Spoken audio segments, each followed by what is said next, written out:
Dignitaries ను కలిసినప్పుడు వాళ్ళని చూడాలి అని మనకు అనిపిస్తుంది, అందరినీ చూపించాలని ఫోటోగ్రాఫర్లకి వీడియోగ్రాఫర్లకి అనిపిస్తుంది. సో అద్భుతమైన దృశ్యాన్ని ఆవిష్కరిస్తున్నాం. ఇందాకే ఆనరబుల్ సీఎం చెప్పారు, డబ్బు ఉండటం కాదు, ఐశ్వర్యస్య విభూషణం సుజనత. ఐశ్వర్యం ఉంటేనే కాదు, దాన్ని సౌజన్యంగా మార్చాలి. ఇప్పుడు యలమంచిలి వెంకట కృష్ణమోహన్ గారు, విజయలక్ష్మి గారు, వారి కుటుంబ సభ్యులు, శ్రీనివాస్ రెడ్డి ఫేస్.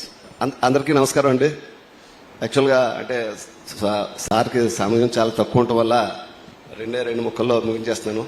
యాక్చువల్గా బాబు గారు సీఎం అవటం వల్ల కృష్ణా గుంటూరు జిల్లాల ఆస్తులు ఎంతవరకు పెరిగినాయి అంటే నా వరకు ఒక 100 కోట్లు పెరిగిందండి. అంటే మిగిలిన వాళ్ళకి అందరికీ ఎంత పెరిగిందో చూడండి. అలాగే బాబు గారు చెప్పిన కారణంగా అంటే ఈరోజు ప్రతి ఒక్కరూ ప్రతి దాంట్లోనే ఆధ్యాత్మికతలో కానీ లేకపోతే సాంఘికంగా కానీ పాలు పంచుకోవాలన్న దానికి అన్న క్యాంటీన్కి సంబంధించి ఈరోజు నేను 1 కోటి రూపాయలు విరాళంగా ఇస్తున్నానండి. Thank you sir. అభివృద్ధికి ఒక సూచిక ఆస్తి విలువ అని చెప్పారు. ఇప్పుడే శ్రీనివాసరాజు గారు చూశారు. వద్దుద్దమ్మా వద్దమ్మా. గవర్నమెంట్ మారంగానే ఈయన ఆస్తి విలువ 100 కోట్లు పెరిగింది. ఆయన్ని మనస్ఫూర్తిగా అభినందిస్తున్నా.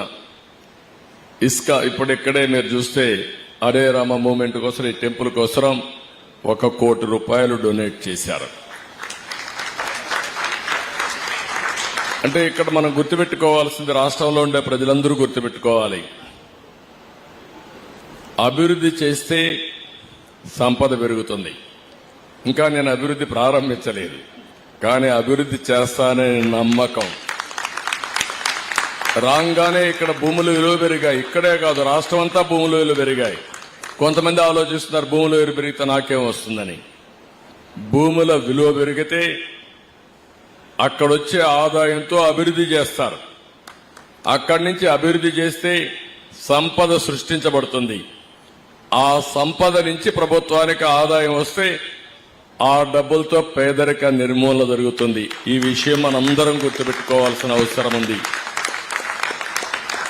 1% గ్రోత్ రేటు పెరిగితే 15,000 కోట్ల రూపాయలు ప్రభుత్వానికి ఆదాయం వస్తుంది. 15,000 కోట్ల రూపాయలు 1% పెరిగితే. అలాంటి ఆదాయం పెరుగుతా ఉంటే నేను అందుకే చెప్పాను, సంపద సంపాదించడమే కాదు, ఇప్పుడు శ్రీనివాసరాజు లాంటి వ్యక్తి ఒక 100 కుటుంబాలని, పేద కుటుంబాలని జీరో పావర్టీ గాని చేయగలిగితే ఆయన జీవితానికి సార్థకత ఉంటుంది. ఆ ఉద్యమాన్ని ప్రారంభిస్తా. నేను పీపీపీ మోడల్ అన్నాను, P3 అది. ఇప్పుడు చెప్తున్నా, నా జీవితం అంకితం ఈ పేద ప్రజానికానికి జీరో పావర్టీ చూడడం, జీరో పావర్టీ స్టేట్ గా చేయడం నా అంతిమ లక్ష్యం. తప్పకుండా సాధిస్తానని నమ్మకం ఉంది. ఇలాంటి మంచి వ్యక్తులు, మనసుండే వ్యక్తులు గాని ప్రారంభిస్తే ఇది సాధ్యం. చేసి చూపిద్దామని చెప్పి తెలియజేసుకుంటూ మరొక్కసారి అందరికి అభినందనలు. మీలో కూడా ఆ స్ఫూర్తి రావాలి. ఎక్కువ డబ్బులు సంపాదించి పిల్లలకి ఇద్దామని అనుకుంటే, అక్రమ మార్గాల్లో సంపాదించి పిల్లలకి ఇద్దామనుకుంటే ఆ పిల్లలు కూడా మిమ్మల్ని చూసుకోరు. మీరు చేసిన మంచే మిమ్మల్ని జీవితంలో కాపాడుతుంది తప్ప ఇంకోటి కాదని కూడా మరొక్కసారి విజ్ఞప్తి చేస్తున్నా. పిల్లలకు కూడా ఇవ్వాలి, కానీ పిల్లలకి ఇవ్వాలి కానీ అక్రమ సంపాదన కాదు, కష్టపడిన సంపాదన. కొంత ఇలాంటి మంచి కార్యక్రమాలు ఖర్చు పెట్టి మిగిలిన డబ్బులు వాళ్ళకి అప్పచెప్తే వాళ్ళు కూడా పైకి వచ్చే పరిస్థితి వస్తుంది. అది చేయాల్సి కోరుతున్నా. Thank you sir. తప్పనిసరిగా సార్, మీరు చెప్పిన దానికి మనసారా రిసీవ్ చేసుకుంటున్నాను సార్. మీరు ఎప్పుడు చెప్తే అప్పుడు 100 ఫ్యామిలీస్ని నేను రిసీవ్ చేసుకోవడానికి, అడాప్ట్ చేసుకోవడానికి రెడీగా ఉన్నాను sir. Thank you sir. Honourable CM చెప్పారు.